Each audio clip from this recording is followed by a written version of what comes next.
नमस्कार, झारखंड की खबरों में आप सबों का स्वागत है। आइए जानते हैं आज की तमाम बड़ी खबरों को। इससे पहले आपने चैनल को सब्सक्राइब नहीं किया है तो प्लीज चैनल को सब्सक्राइब कर बेल आइकन को प्रेस कर दीजिए ताकि खबरों का अपडेट आपको मिलता रहे। बढ़ते हैं खबरों की ओर।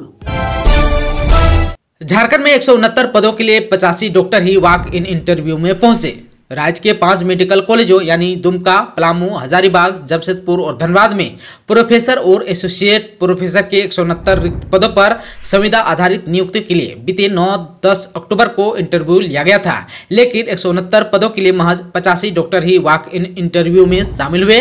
बता दें कि 5 मेडिकल कॉलेजों के 23 विभागों में प्रोफेसर के 86 और एसोसिएट प्रोफेसर के 83 रिक्त पदों पर नियुक्ति के लिए इंटरव्यू लिया गया, लेकिन प्रोफेसर के 86 पदों के लिए जहां 46 शिक्षक इंटरव्यू में शामिल हुए, वहीं एसोसिएट प्रोफेसर के 83 पदों के लिए महज 39 शिक्षक ही इंटरव्यू में शामिल हुए।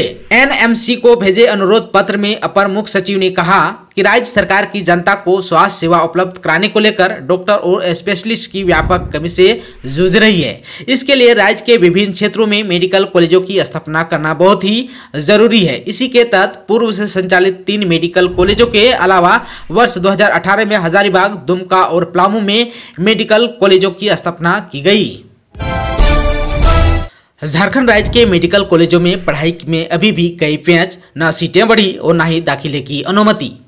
राज्य के पलामू मेडिकल कॉलेज और हजारीबाग मेडिकल कॉलेज में इस सत्र में दाखिला होगा या नहीं, यह स्पष्ट नहीं हो पाया है। वहीं एमजीएमसीएच जमशेदपुर और पीएमसीएच धनबाद में इस वर्ष 50-50 सीटों पर ही दाखिला होगा।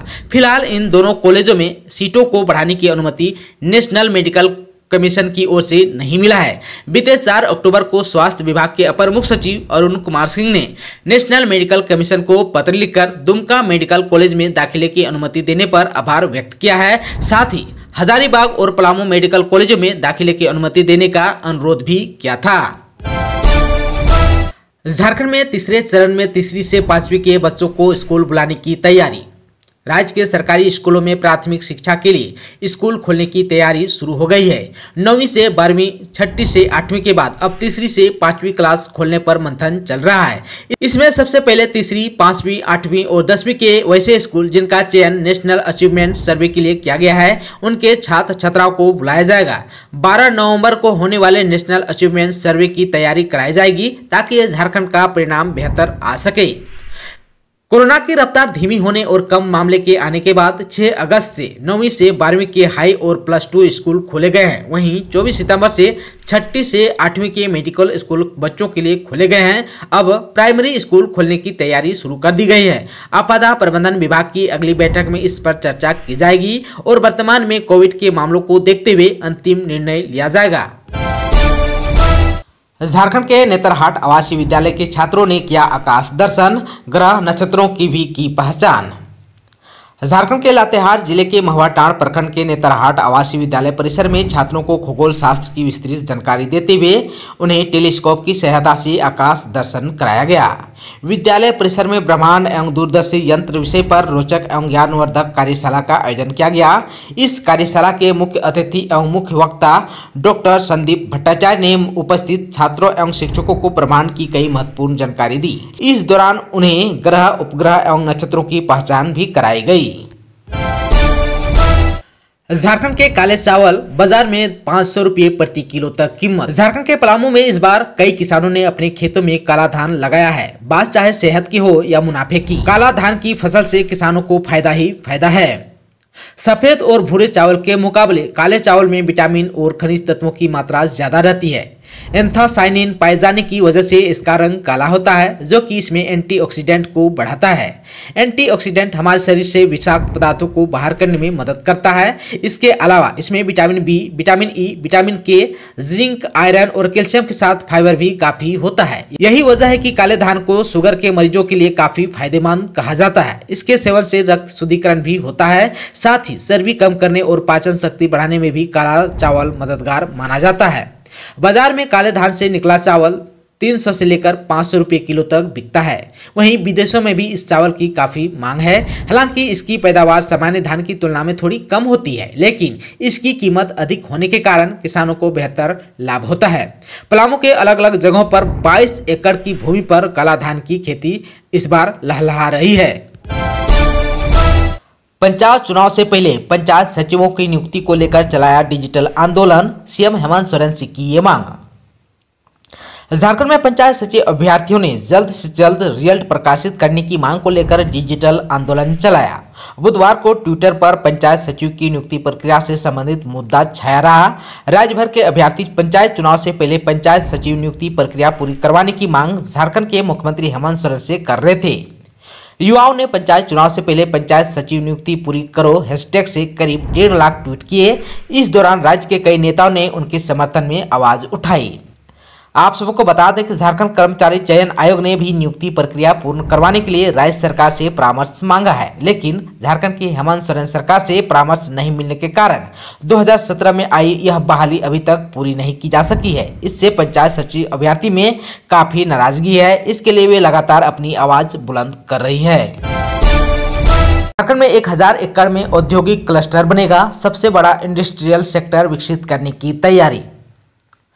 अगर सब कुछ ठीक ठाक रहा तो झारखंड में प्रदेश का सबसे बड़ा औद्योगिक क्षेत्र विकसित किया जाएगा।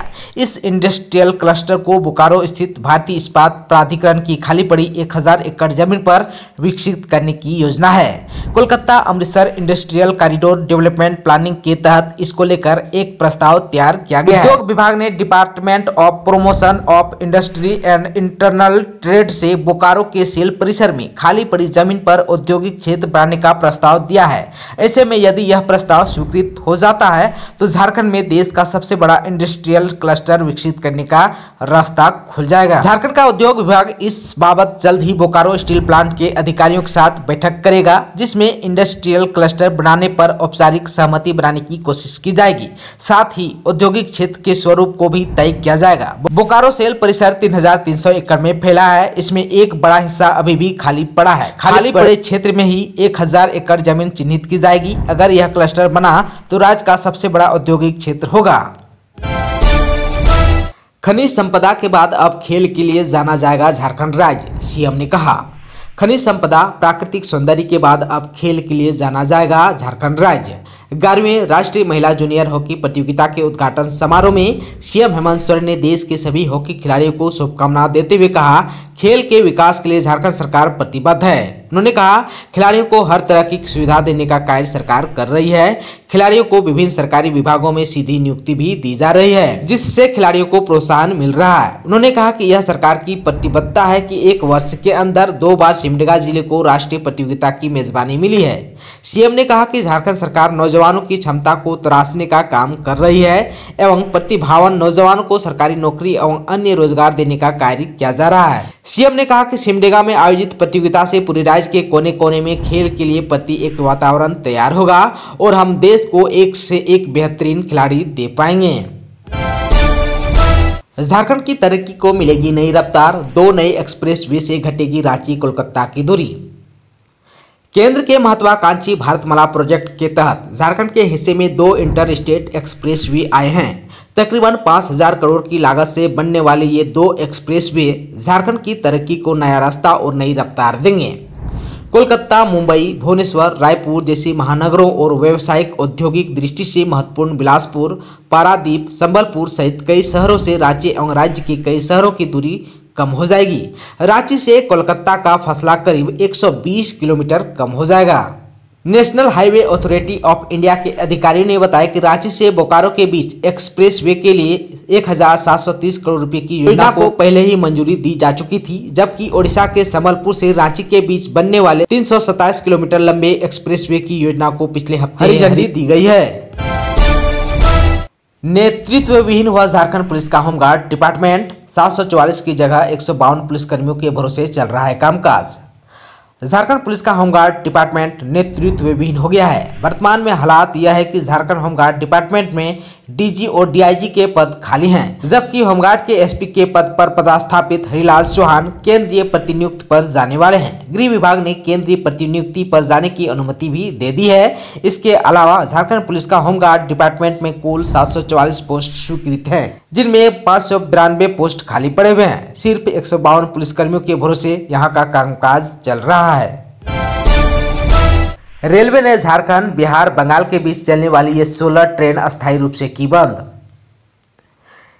इंडियन रेलवे ने 3 राज्यों को जोड़ने वाले 8 जोड़ी ट्रेनों का परिचालन अस्थायी रूप से बंद कर दिया है। यह जानकारी एक आरटीआई के जवाब में मिली जानकारी के बाद सामने आई है। झारखंड की राजधानी रांची और बिहार की राजधानी पटना के बीच वाया कोडरमा, हजारीबाग टाउन और बरकाकाना होकर चलने वाली रांची पटना एसी एक्सप्रेस भी उन ट्रेनों की सूची में है जिन्हें रद्द किया गया है। दक्षिण पूर्व रेलवे ने जिन ट्रेनों का परिचालन अस्थायी रूप से बंद करने की जानकारी दी है उनमें Ranchi Patna AC express, Howrah Purulia express, Kharagpur Purulia intercity express, Tata Lokmanya Tilak Antyodaya express, Shalimar Adra Rajrani express, Tata Ranchi intercity, Jhargram Purulia Birsa Munda express, Kharagpur Hijli EMU passenger शामिल है।